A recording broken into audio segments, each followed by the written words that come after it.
Bon après-midi et bienvenue à toutes et à tous à notre webinaire Pop-up PD portant sur le cadre des compétences essentielles du Canada, mise à jour, changements et répercussions. C'est un plaisir pour moi de vous présenter l'animatrice de notre séance, Joanne Catari, de Community Literacy of Ontario. Elle nous présentera notre hôtesse. Bon après-midi, chers collègues, et bienvenue. Notre hôtesse aujourd'hui sera Barb Glass. Très curieuse, elle possède une réelle passion pour l'apprentissage et les personnes apprenantes adultes.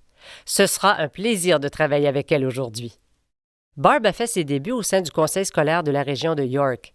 Puis, pendant 23 ans, elle a travaillé au Canadore College, enseignant des cours de mise à niveau et de pré-apprentissage destinés aux adultes. Par la suite, elle s'est jointe à l'équipe de Conestoga College et Niagara College en qualité de doyenne associée, responsable des programmes Access. Plus récemment, Barb œuvre comme directrice générale du comité sectoriel des collèges pour le perfectionnement des adultes. Elle y contribue sa passion pour toutes les composantes de l'apprentissage. Bienvenue, Barb. Vous pouvez procéder. D'abord, merci pour cette présentation. Et comme toujours, je tiens à remercier Sarah pour son appui technique qui nous permet de présenter nos webinaires en ligne.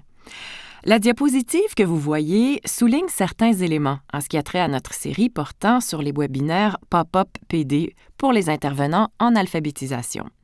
En plus du rôle que je joue aujourd'hui, je suis membre du groupe de travail de ce comité. Je vous invite donc à prendre connaissance de ces informations, surtout si vous n'avez jamais assisté à l'une des séances Pop-up PD auparavant. Toutes les présentations de ces webinaires, les liens vers les enregistrements et les transcriptions sont disponibles à l'adresse web à l'écran.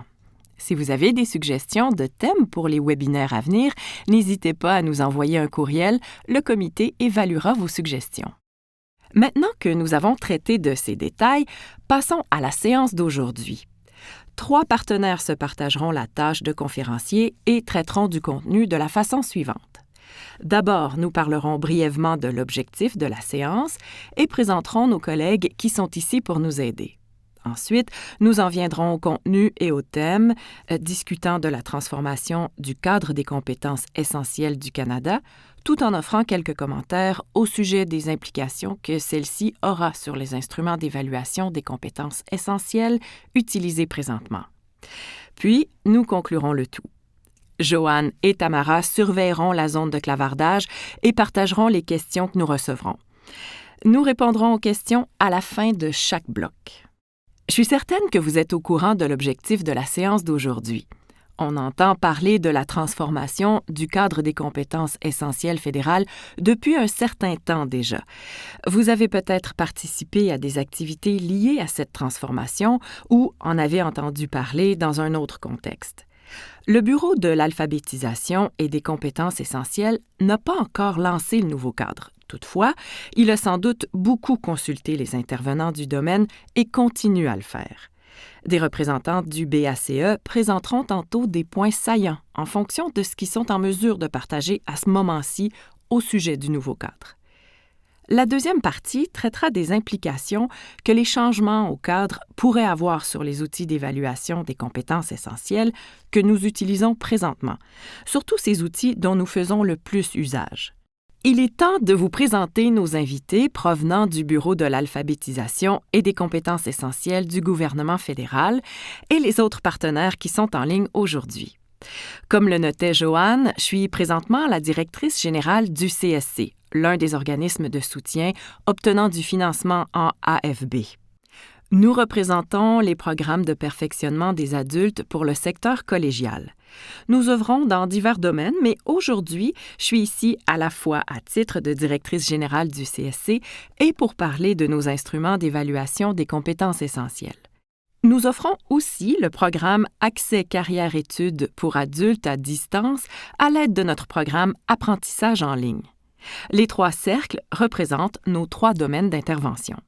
Je suis aussi heureuse de pouvoir compter Sandra Hennessy parmi nous. Plusieurs d'entre vous connaissent Sandra à cause de la somme de travail qu'elle a accomplie au fil des ans lorsqu'elle travaillait au Fanshawe College et depuis qu'elle travaille directement avec le CSC à titre d'experte conseil en matière de compétences essentielles. Le Essential Skills Group, le groupe des compétences essentielles, est un partenaire de longue date du CSC. Michael Herzog, qui est partenaire fondateur du Essential Skills Group, viendra nous parler tantôt de certaines des implications des modifications au cadre fédéral sur les outils d'évaluation des compétences essentielles. Nous sommes heureux d'accueillir certains partenaires du gouvernement fédéral parmi nous.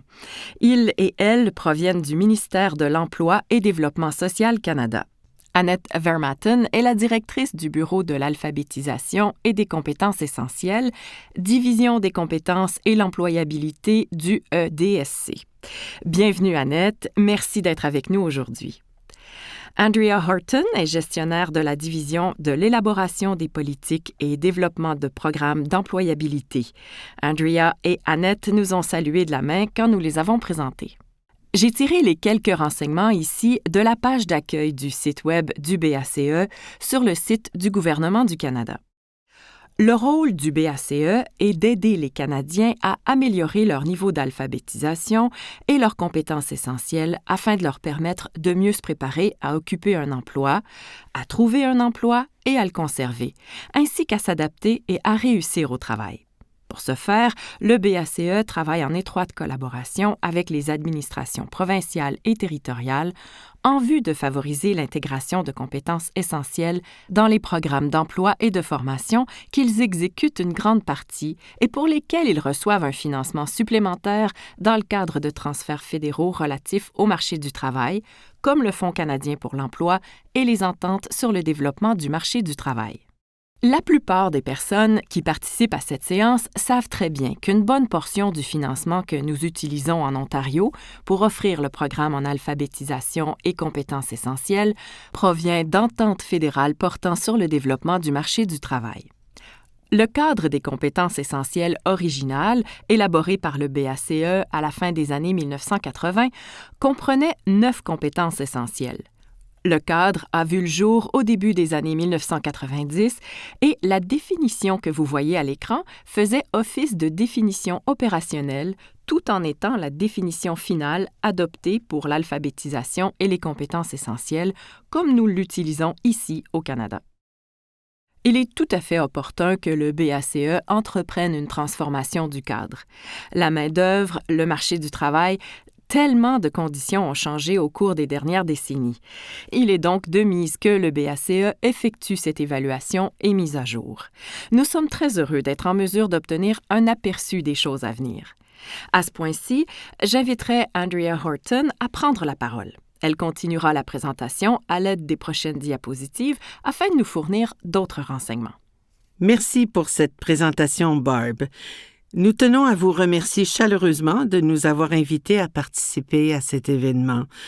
Nous sommes heureuses de venir vous parler du travail que nous faisons et anticipons avec plaisir la discussion qui suivra notre présentation. Comme Barb le disait, c'est tout à fait le bon moment, le temps opportun pour envisager une transformation du cadre des compétences essentielles. Nous savons que le marché du travail change rapidement et je crois que c'est d'autant plus vrai depuis le début de la pandémie et au cours des derniers mois. La situation exige de solides compétences fondamentales ou sociales et affectives et, comme certains les nomment, des compétences génériques. Comme vous le savez, le cadre des compétences essentielles originales, celui qui est en vigueur, comprend certaines compétences sociales et affectives. Nous y trouvons la communication orale, le travail d'équipe et d'autres éléments de la sorte. Mais nous avons pensé qu'il était temps de bien étudier ce qui se passe dans le monde et au Canada et d'effectuer une véritable mise à jour du cadre afin de nous assurer qu'il reflète bien les compétences dont les gens ont besoin pour participer pleinement au marché du travail d'aujourd'hui. Nous travaillons à cette mise à jour depuis 1 an et demi déjà. Nous avons effectué beaucoup de recherches et, comme Barb l'a mentionné, nous avons consulté plusieurs parties prenantes partout au pays, des fournisseurs de services de formation, des établissements scolaires, des employeurs, des gouvernements provinciaux et territoriaux et des chercheurs.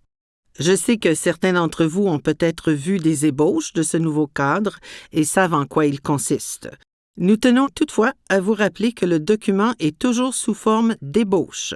Il n'a pas encore été finalisé ni approuvé et peut donc changer à nouveau avant d'être lancé publiquement.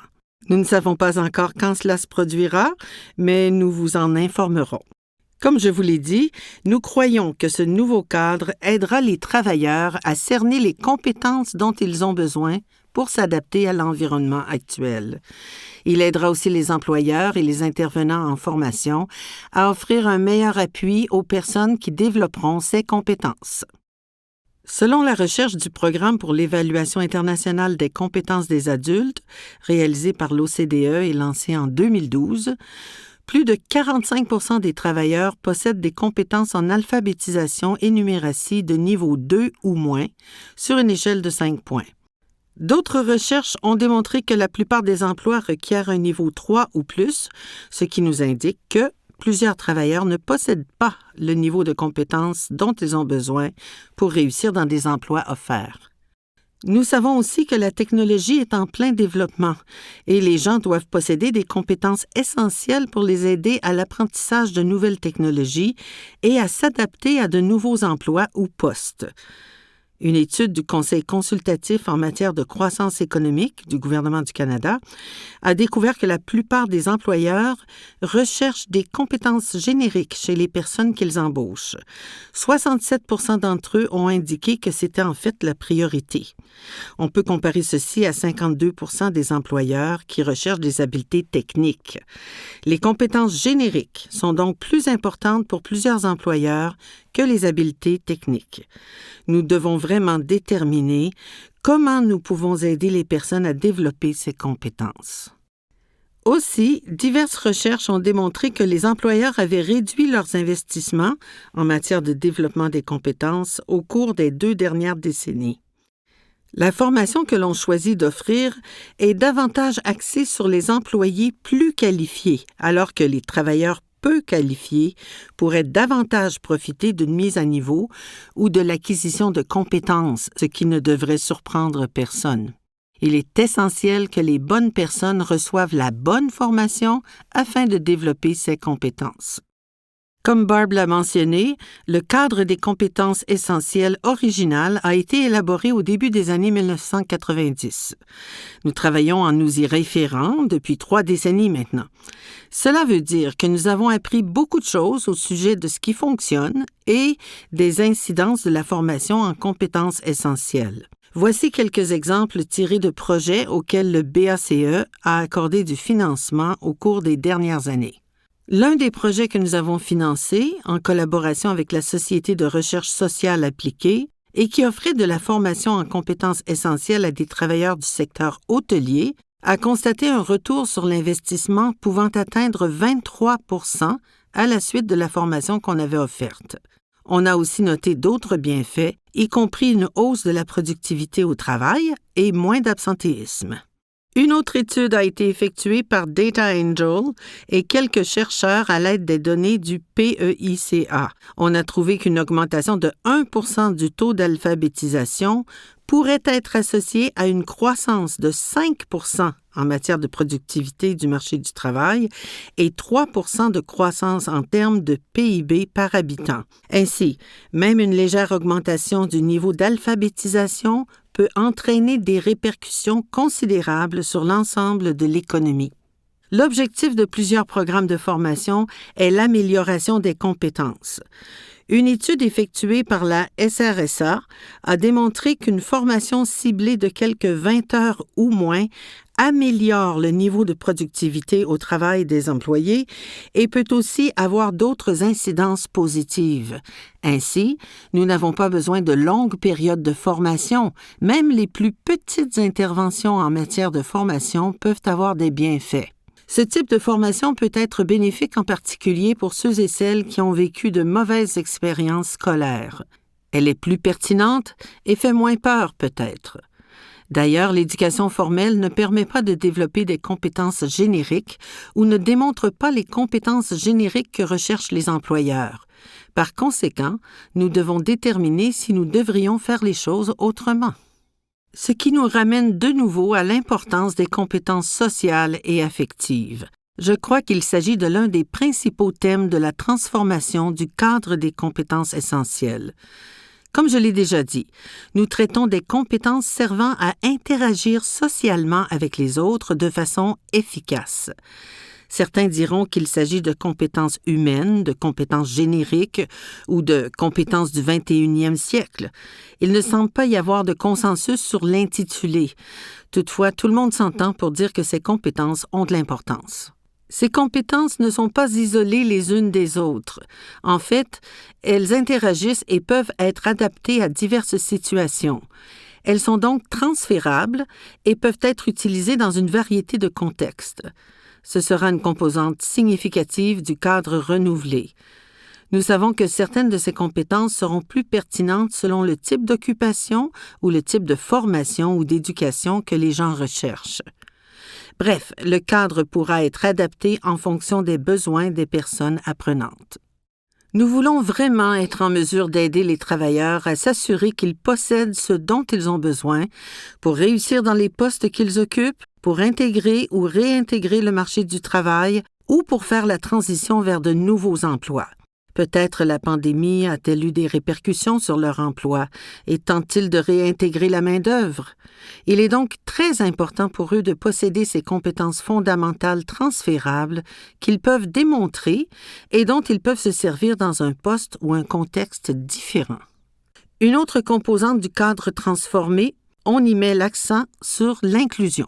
On se concentre donc sur des groupes de personnes qui font face à des barrières lorsqu'ils décident de participer à des programmes éducatifs ou de formation, ou encore qui doivent surmonter des obstacles lorsqu'ils souhaitent intégrer le marché du travail, réussir et progresser.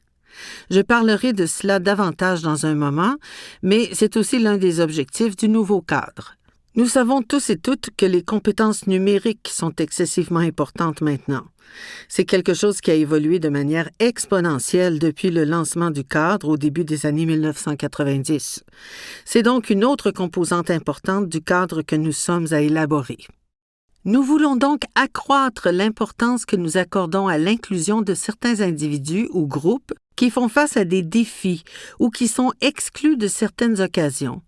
Le cadre tente d'assurer l'inclusion en faisant la promotion de la compréhension des différences, comment les reconnaître et les accepter, ce qui permet ainsi d'accepter les personnes différentes. Une autre composante porte sur la reconnaissance des compétences que possèdent les gens. Il n'est pas question de qualification. Parfois, les personnes vulnérables, exclues ou sous-représentées peuvent posséder ces compétences sociales et affectives, mais ne détiennent pas les certificats ou diplômes formels, ce qui fait en sorte qu'on ne les considère pas pour certains postes. Nous voulons aider ces personnes à faire la démonstration de ces compétences. Si nous pouvons aider à jumeler les employeurs qui recherchent certaines compétences avec les personnes qui les possèdent, nous aurons une influence sur l'inclusion sur 2 plans. Afin de nous guider dans la transformation du cadre, nous avons élaboré des critères que nous avons tenu à appliquer au cadre lui-même, ainsi qu'aux compétences qu'on y retrouve, afin de nous assurer que le cadre atteint les objectifs que nous avions fixés. Les 4 critères se retrouvent ici. D'abord, les compétences sont transférables. Comme dans le cadre des compétences essentielles originales, ce seront des compétences dont nous avons probablement besoin pour la plupart des occupations. Certes, on peut avoir besoin de ces compétences à différents degrés selon l'occupation, mais de façon générale, on s'en sert dans une certaine mesure. Nous comprenons que les gens se servent de ces compétences aussi dans leur situation de vie, en communauté ou dans un contexte éducatif et lié à la formation. Toutefois, nous savons que les compétences que nous avons incluses doivent être pertinentes au sein du milieu du travail. On doit aussi pouvoir enseigner ces compétences. L'on doit être en mesure de travailler avec les gens de façon à leur permettre d'améliorer leurs compétences. Ce ne sont pas des traits de personnalité. Il faut donc être en mesure de démontrer la progression d'une compétence, avoir différentes façons de l'évaluer et de démontrer quel degré de maîtrise possède une personne pour cette compétence. Cela représentera un défi pour les compétences sociales et affectives, comme nous le savons. Il faudra trouver différentes façons d'évaluer celles-ci, autres que celles utilisées pour évaluer la littératie ou la numératie. C'est l'un de ces défis sur lesquels nous travaillerons avec nos partenaires à l'avenir. Finalement, les compétences doivent être reconnues. Comme je l'ai indiqué, nous avons beaucoup étudié divers cadres internationaux et canadiens dont on se sert dans les provinces et territoires. Nous avons aussi étudié les compétences que les employeurs recherchent et avons eu plusieurs discussions avec nombre de parties prenantes. Nous sommes convaincus que les compétences qui font partie du nouveau cadre sont très rigoureuses. Voilà où nous en sommes. Comme nous l'avons fait pour le cadre des compétences essentielles en vigueur, nous avons hâte de travailler avec plusieurs intervenants pour concevoir les outils qui contribueront au développement de ces compétences et qui permettront de faire l'évaluation et l'essai de ce modèle afin de déterminer s'il tient la route et si ce sont bien les compétences dont nous avons besoin pour le marché du travail d'aujourd'hui. C'est tout pour moi. Annette, y a-t-il quelque chose que vous voudriez ajouter que j'aurais oublié de mentionner? Merci, Andrea. Je suggère que nous commencions la séance de questions et réponses. Si vous voulez bien, nous avons quelques questions qui ont été affichées dans la zone de clavardage, en débutant par l'ébauche dont vous avez parlé, Andrea. Vous avez indiqué que le cadre n'est pas encore terminé. Toutefois, si quelqu'un souhaite mettre la main sur un exemplaire de l'ébauche, où pourrait-on le trouver? Nous vous demandons d'être patient. Nous espérons être en mesure de partager quelque chose bientôt. Merci. Une autre question porte sur les compétences génériques. Les employeurs veulent souvent voir un certificat. Est-ce que cette composante sera présente dans le nouveau cadre? Cela ne fera pas partie du nouveau cadre quand il sera lancé. Certains organismes travaillent à trouver des façons de faire une évaluation, mais ce n'est pas quelque chose que nous avons déjà fait. Nous souhaitons vivement explorer les occasions qu'il pourrait y avoir pour ce type de choses, mais nous ne pouvons pas faire de plan ou nous engager en ce sens à ce point-ci. Merci infiniment, Andrea, pour ce survol. Nous sommes heureux de prendre connaissance de tout ce que vous avez été en mesure de partager aujourd'hui et je sais que tous et toutes attendent avec impatience de connaître d'autres détails au fur et à mesure que vous pourrez les partager. Nous vous remercions aussi d'avoir bien voulu répondre à ces questions. Merci à Tamara qui a bien géré la discussion. Il semblerait que nous avons réussi à traiter de tous les sujets soulevés et sommes prêts à passer à la prochaine partie de la présentation.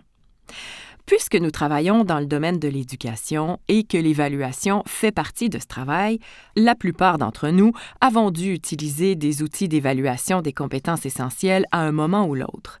Certains de ces outils sont faciles d'accès, tandis que d'autres ne sont pas toujours disponibles. Certains de ces outils sont gratuits, tandis que d'autres ne le sont pas. Certains ont été validés au plan psychométrique et continuent à l'être, tandis que d'autres sont des outils élaborés à l'interne. Il existe d'ailleurs une vaste gamme d'instruments d'évaluation utilisés partout au pays et ailleurs. Vous connaissez possiblement l'un des premiers outils développés au Canada, le TOES, Test of Workplace Essential Skills, ou Évaluation des compétences essentielles au travail. Plus tard, après TOES, est apparu le PDQ, Prose, Document and Quantitative, une série d'évaluations de la compréhension à l'égard de textes suivis, schématiques et au contenu quantitatif. Depuis, d'autres outils ont été conçus à l'échelle du pays. Vous utilisez certains de ces instruments qui sont à plus petite échelle pour vos propres programmes et ceux-ci répondent bien aux besoins de vos personnes apprenantes et clients. Quelques outils ont été créés et développés par le CSC au cours des 10 dernières années en partenariat avec Essential Skills Group. Aujourd'hui, nous nous en servirons pour illustrer les répercussions des changements en fonction du contexte plus large des compétences essentielles.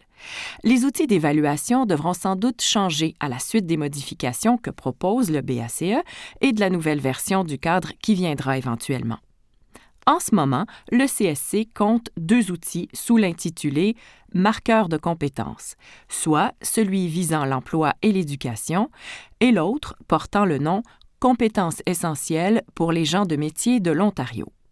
Nous avons récemment modifié l'outil « Marqueurs de compétences » et nous en parlerons davantage plus tard. À ce point-ci, je voudrais passer la parole à notre partenaire, Michael Herzog. Il nous permettra d'étudier de façon un peu plus détaillée les répercussions de la transformation du cadre sur les instruments d'évaluation des compétences essentielles. Bienvenue, Michael. Bonjour, Barb, et merci pour cette invitation. J'apprécie l'occasion que vous m'offrez de parler ici aujourd'hui. Comme l'a mentionné Barb, nous travaillons en fait avec le CSC depuis 10 ans maintenant. Dès le début, le travail avec le CSC s'est avéré intéressant car cet organisme est véritablement guidé par des valeurs. La première de ces valeurs est « Quoi que nous développions en matière d'évaluation, ce doit être développemental ». Cela veut dire qu'on ne veut pas que l'évaluation indique simplement « Voici vos compétences, à la prochaine ». Ils veulent un système qui indique où en sont vos compétences et ce que cela représente pour l'avenir, tant en matière d'éducation ou de formation que pour votre emploi. Ils ont toujours perçu cet exercice comme développemental, afin de permettre aux personnes apprenantes de déterminer où elles en sont en fonction des programmes du CSC et des plans d'apprentissage conçus à l'aide de nos outils, visant à leur offrir des occasions de monter les échelons, pour ainsi dire, vers une plus grande prospérité et plus de succès au travail ou à l'école. C'est l'un des principes fondamentaux auxquels nous avons toujours adhéré. Le deuxième principe est en lien avec la facilité d'accès. Ils tiennent à ce que tous les étudiants et toutes les étudiantes, toutes les personnes apprenantes et tous les employés de l'Ontario aient accès à des outils qui fonctionnent. Leur leadership a su faire preuve de beaucoup de prévoyance, ce que démontrent bien les nombres.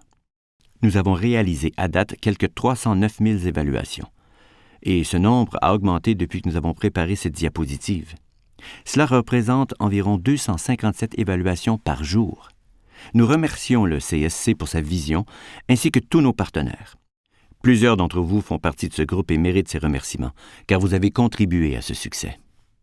À la lumière des mises à jour dont le BACE a parlé, et sachant que les compétences sont en pleine évolution, que les besoins des personnes apprenantes, des employeurs et des formateurs changent, nous avons commencé à travailler afin d'ajouter de nouvelles évaluations au système. Nous savions, grâce à notre travail avec le BACE, que certaines composantes allaient changer, tandis que d'autres demeureraient les mêmes. Ces changements ont pour but de mieux outiller les personnes apprenantes et de fournir aux employeurs le type de travailleurs dont ils ont besoin pour gérer leurs opérations de façon efficace. Nous avons donc réaffecté les questions portant sur l'utilisation des documents à l'intérieur des questions portant sur la lecture et le calcul, tout simplement car elles correspondaient davantage à ces domaines. Nous avons aussi ajouté 4 évaluations pour les compétences suivantes à la trousse: la rédaction, les compétences numériques, l'écoute et la résolution de problèmes. Celles-ci sont guidées par des menus. Alors, par exemple, si l'écriture n'est pas particulièrement importante pour un formateur, il n'est pas obligé d'assigner ces évaluations à ces personnes apprenantes. Certaines compétences peuvent être importantes, tandis que d'autres ne le sont peut-être pas. On peut donc concentrer ses efforts sur les compétences qui ont de l'importance. Nous avons aussi effectué un autre changement, et celui-ci est significatif. Les outils d'évaluation en lien avec marqueurs de compétences sont maintenant accessibles à l'aide d'un téléphone intelligent. Environ 40% des Canadiens et Canadiennes n'ont accès à Internet que sur leur téléphone intelligent. Les personnes apprenantes peuvent donc être évaluées et avoir accès à leurs activités d'apprentissage directement sur un téléphone intelligent. C'est l'un de ces changements qui a été effectué afin de nous permettre d'être axés sur la personne apprenante. Alors, où en sommes-nous? L'une des choses qui va probablement changer, c'est que le BACE compte introduire la notion d'évaluation des compétences génériques. Ces compétences génériques comprennent le travail d'équipe et la collaboration, la capacité d'adaptation, la créativité et l'innovation. Nous effectuons présentement de la recherche pour le CSC afin de déterminer à quoi ressembleraient ces éléments. Nous allons ensuite concevoir des outils d'évaluation et les afficher en ligne pour valider leur pertinence, leur efficacité et leur utilité. Lorsque l'on crée un nouvel outil d'évaluation, on doit évaluer son utilité et ses propriétés psychométriques. La seule façon de bien faire cela, c'est de permettre aux gens d'utiliser ces outils afin de déterminer s'ils sont utiles, efficaces et rigoureux. Alors, le travail que nous faisons avec le CSC est fantastique, car lorsque nous développons ces outils, nous avons accès à des personnes qui peuvent nous aider à vérifier leur exactitude et validité. Nous avons quelques questions. Voici une question à laquelle vous ne pourrez probablement pas répondre. Est-il vrai qu'il y a des rumeurs selon lesquelles le gouvernement de l'Ontario pourrait se rapprocher du langage des compétences essentielles ou tenter d'intégrer le langage des compétences essentielles et des instruments de mesure de rendement à son programme d'alphabétisation et compétences essentielles? Personnellement, je n'ai pas participé à des discussions de cette nature. Je n'ai aucune idée si nos collègues du gouvernement provincial interagissent avec le BACE au sujet du nouveau cadre. D'accord. Je soupçonne que personne ne puisse répondre à cette question aujourd'hui. C'est certainement une question que plusieurs personnes en Ontario se posent, et ce, depuis que le cadre des compétences essentielles a d'abord été lancé au palier fédéral. Nous avons l'impression de souvent devoir modifier notre matériel. C'est peut-être quelque chose que les organismes de soutien de la province pourraient soulever auprès du ministère afin de savoir où il se situe. Voici une observation que quelqu'un a partagée. Il semblerait que l'outil marqueur des compétences sert surtout aux programmes collégiaux de mise à niveau, puisqu'il est trop avancé pour les programmes offerts par les conseils scolaires ou les programmes communautaires où les niveaux d'alphabétisation sont plus faibles. Pour ceux qui ne connaissent pas l'évaluation marqueur de compétences, est-ce que quelqu'un serait en mesure de commenter ce propos? Cette description est-elle exacte? Je pourrais vous éclairer à ce sujet. L'une des choses que nous avons faites avec l'outil marqueur de compétences au cours des dernières années, c'est de créer un processus de transition qui permet aux clients qui possèdent des compétences moins élevées de passer automatiquement à des questions moins complexes. Sandy, voudrais-tu apporter des précisions à ce sujet? Il y a 3 ou 4 ans, nous avons réalisé un projet en collaboration avec nombre d'organismes communautaires qui nous a permis de développer 2 outils différents ou composantes différentes. Même après avoir développé une seconde trousse d'évaluation moins difficile pour les étudiants de niveau plus faible, certains programmes avaient tout de même besoin d'appui pour déterminer s'ils devaient même inscrire leurs étudiants à un programme ou à un autre. Nous avons donc élaboré une version papier d'une composante qu'ils peuvent utiliser pour décider si l'étudiant devrait être exempté d'une évaluation. Et je dirais que plus de collèges s'en servent, mais aussi des programmes communautaires et des programmes offerts par des conseils scolaires. On s'est beaucoup plus servi des instruments d'évaluation depuis le début de la pandémie, alors que les gens sont progressivement passés au mode de prestation à distance. Merci, Sandy. Au fur et à mesure que le nouveau cadre sera révélé, nous voudrons sans doute nous assurer que les outils dont les personnes apprenantes ont besoin sont offerts à divers niveaux. Voici la prochaine question. Est-ce que marqueur de compétences est toujours gratuit? Non, il y a environ 1 an, nous sommes passés au format de commerce électronique. Jusqu'à ce moment-là, nous avions suffisamment de projets provinciaux pour assurer la viabilité financière de cet outil, mais comme vous le savez, les projets ont disparu. Nous continuons toutefois à héberger, mettre à jour et assurer les frais administratifs pour marqueurs. Les collèges peuvent s'en servir gratuitement et les programmes ayant participé à l'un de nos projets ont un accès sans frais. Voici une autre question. Je contesterais le fait que le cadre des compétences essentielles existant pourrait être considéré comme développemental en ce qui a trait à la lecture et à la rédaction. Quelles répercussions est-ce que cela peut avoir sur l'objectif du CSC visant à mettre l'accent sur les approches développementales? Nous ne voulons pas suggérer que le cadre soit développemental, mais nous essayons d'adopter une approche développementale pour nos instruments d'évaluation, faisant en sorte que la personne évaluée ne reçoit pas qu'une simple note, mais bien de la rétroaction au sujet des compétences dont elle a fait preuve, ainsi qu'au sujet des lacunes qui sont évidentes en matière de compétences. Grâce à cette évaluation, elle recevra aussi un plan d'apprentissage comprenant de multiples activités gratuites offertes en ligne pour développer ses compétences de façon autonome, ou encore certaines ressources auxquelles les formateurs ou éducateurs pourraient avoir accès. Il s'agit donc d'une approche développementale si l'on considère que l'on veut fournir aux personnes qui font ces tests les moyens nécessaires pour les aider à développer leurs compétences. Pour élaborer un peu plus, les personnes apprenantes qui ont des compétences plus faibles comptent davantage d'activités dans leur plan d'apprentissage. Si elles obtiennent un niveau 3 et que ce niveau 3 est considéré comme le niveau à atteindre, ces personnes n'auraient plus d'activité dans leur plan d'apprentissage car elles ne seraient plus à la phase développementale pour cette compétence particulière. Merci pour cette réponse. Voici une question de logistique. Si nous continuons à administrer l'évaluation ESEE, souvent appelée EASY, devrions-nous l'appeler EASY ou l'évaluation marqueur des compétences? Parfois, nous utilisons encore ESEE, marqueur de compétences, ou marqueur de compétences ESEE, mais nous tentons de marier les 2 noms et de nous éloigner de ESEE. Avez-vous des données en lien avec l'utilisation que font les personnes apprenantes des programmes communautaires ou des programmes offerts par les conseils scolaires sur la voie postsecondaire ou la voie de l'emploi? Nous n'amassons aucune donnée informative en lien avec les voies. Voici une autre question portant sur l'évaluation EASY. Le ministère compte-t-il faire une mise à jour pour indiquer le titre « marqueur de compétences » au lieu de « EASY » sur leur formulaire? Voilà une question intéressante. Le CSC est justement en train de suggérer des mises à jour pour les formulaires. Nous les transmettrons à nos collègues du ministère. Comme toutes les personnes qui utilisent ce formulaire le savent, on le réédite toutes les années ou aux 2 ans. Nous espérons qu'ils considéreront certaines de nos suggestions. Toutefois, on ne sait jamais. Demeurez à l'affût. Si on n'effectue pas cette mise à jour, ce ne sera pas parce qu'on n'a pas essayé. Je crois que ce sont là toutes les questions. Merci, Tamara et Joanne, d'avoir bien voulu surveiller la zone de clavardage et animer la séance de questions et réponses. Merci aussi à nos conférenciers et conférencières pour leur participation. Pour résumer, nous avons eu droit à une bonne discussion et partage de renseignements.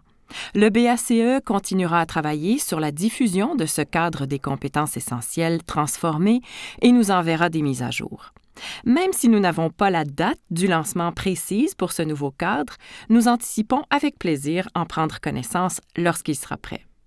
Je crois que la présentation d'aujourd'hui nous a donné matière à réflexion en ce qui a trait à notre programmation. Bien que nous n'ayons pas les précisions dont nous avons besoin, nous savons que ces changements viendront éventuellement et nous pouvons commencer à y songer. J'ai tiré du matériel qu'Andrea nous a présenté plus tôt la citation que vous voyez à l'écran. Les progrès technologiques engendrent un besoin de posséder davantage de compétences fondamentales, sociales et affectives afin d'être en mesure de s'adapter et de s'épanouir. Ceci m'interpelle vraiment. D'ailleurs, certains renseignements que le BACE a partagés démontrent à quel point cet énoncé est essentiel, important et vraisemblable. Non seulement le cadre transformé aura-t-il des répercussions sur le marché du travail et la main-d'œuvre, mais aussi sur la formation et l'éducation que nous offrons. Dans la seconde partie de la présentation, nous avons traité des instruments d'évaluation qui devront évoluer pour correspondre aux changements au cadre des compétences essentielles renouvelées.